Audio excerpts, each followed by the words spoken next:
Welcome back to Skytech-Lens. When the U.S. government imposed a steep new tariff on Canadian lumber, it wasn't just another line in a policy document, it was a move that would send shockwaves through the heart of North America's timber industry.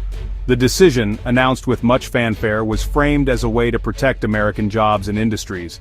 But its effects would soon ripple far beyond the political stage. Almost overnight, the tariff ignited a fierce trade dispute between two of the world's closest trading partners.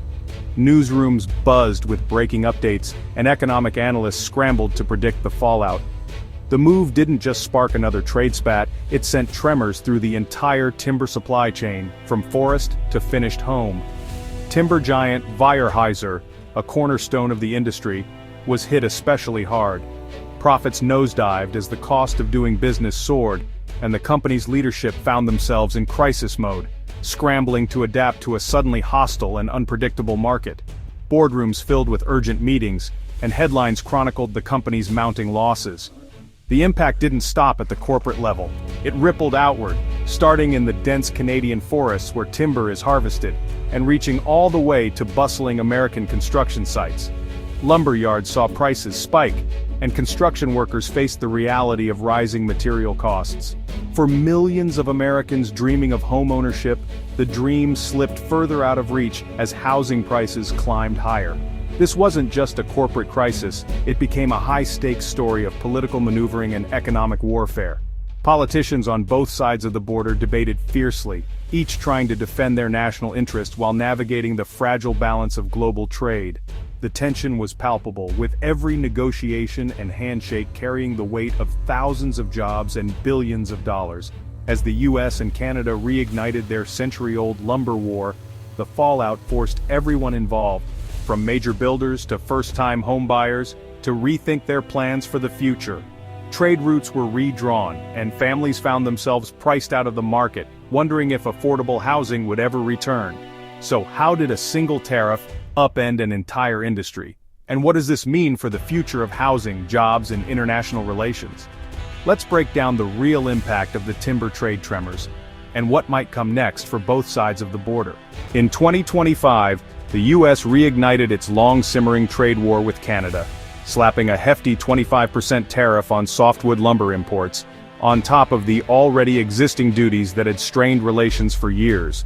The move sent shockwaves through the industry, with news headlines blaring about the escalating dispute and U.S. customs agents ramping up inspections of Canadian shipments at the border.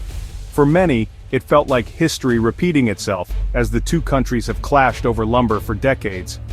Almost overnight, Canadian sawmills went eerily quiet as orders from the U.S. dried up, forcing many workers to leave their jobs and mills to idle. The Canadian government, caught off guard by the sudden escalation, quickly condemned the move.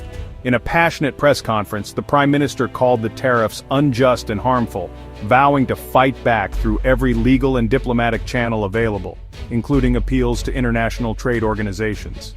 Meanwhile, U.S. lumber producers celebrated the decision, claiming that unfair Canadian subsidies were finally being challenged. Mill owners gave interviews praising the tariffs as a long-overdue correction, and American workers in the lumber yards applauded what they saw as a victory for domestic industry and fair competition. But not everyone in the U.S. was cheering. American builders and retailers quickly panicked as lumber costs soared, projects stalled, and home improvement stores faced empty shelves. Construction workers worried about layoffs, and consumers braced for higher prices on everything from new homes to simple renovations. The ripple effects were felt across the entire housing market. The roots of this dispute run deep. Canada's vast government-owned timberlands and low logging fees have long clashed with America's private land model, fueling accusations of unfair competition. For decades, both sides have argued over what constitutes a level playing field, with each country defending its own system as fair and necessary for its economy. This latest round of tariffs was intended to force a resolution to the ongoing dispute, but instead, it reignited the most bitter and entrenched trade conflict in North America. The escalation drew international attention, with analysts warning of broader consequences for cross-border trade and economic cooperation. The result? Economic chaos, political tension, and a century-old rivalry back in full force. As politicians on both sides debated fiercely and markets reacted with volatility, it became clear that the lumber war was far from over, and its outcome would shape the future of North American trade for years to come. Weyerhaeuser, America's timber titan, was caught in the crossfire. Profits plunged 50% as the company's Canadian operations were hit by the very tariffs meant to protect U.S. firms. The market was thrown into chaos. Builders delayed projects, prices spiked, and uncertainty reigned. Weyerhaeuser responded with stock buybacks and a pivot to acquire a U.S.-focused timber company, aiming to insulate itself from cross-border volatility. But with demand cooling and costs rising, even industry giants struggled to adapt. The lesson?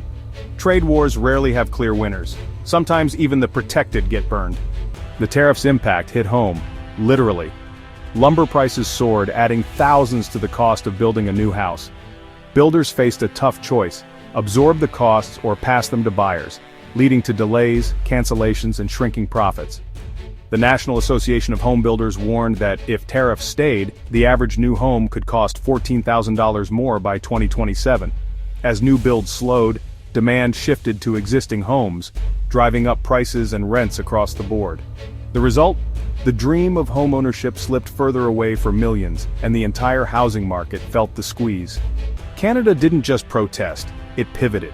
When faced with mounting trade tensions and the threat of damaging tariffs, Canadian leaders realized that words alone wouldn't be enough. They needed action, and fast. The government quickly moved from issuing statements to crafting a bold, strategic response that would reshape the nation's economic future. Ottawa threatened to leverage its massive pension funds, hinting at pulling investments from the U.S. as economic pressure.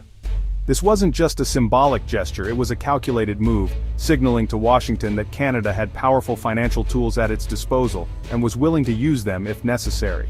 More directly, Canada considered export quotas to control supply and stabilize prices, turning chaos into bargaining power. By managing the flow of key resources, Canadian officials aimed to protect their industries and send a clear message: they would not be pushed around. The real game changer: a national push to diversify exports, targeting Asia and Europe to reduce reliance on the U.S. market. This shift opened new doors for Canadian businesses, forging partnerships and trade routes that would have seemed unlikely just years before. Canadian mills retooled, new trade deals were sought, and the industry began a fundamental realignment. This transformation required innovation, investment, and a willingness to adapt to a rapidly changing global landscape. The tariffs forced Canada to rethink its future, no longer a passive victim, but an active player on the global stage. By embracing change and seizing new opportunities, Canada set a precedent for resilience and strategic adaptation in the face of adversity. The U.S. hoped tariffs would spark a domestic timber boom.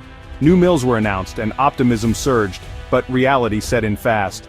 Building modern sawmills takes years, and the industry faced labor shortages, environmental pushback, and regulatory hurdles. Technology and automation became the focus, with high-tech mills aiming to close the supply gap. But the clock was ticking. Housing costs soared while the industry scrambled to catch up. The race was on to rebuild American logging before the trade war's side effects became permanent. The 2025 lumber war left both nations at a crossroads. U.S. tariffs sparked investment but also hurt its own economy and consumers.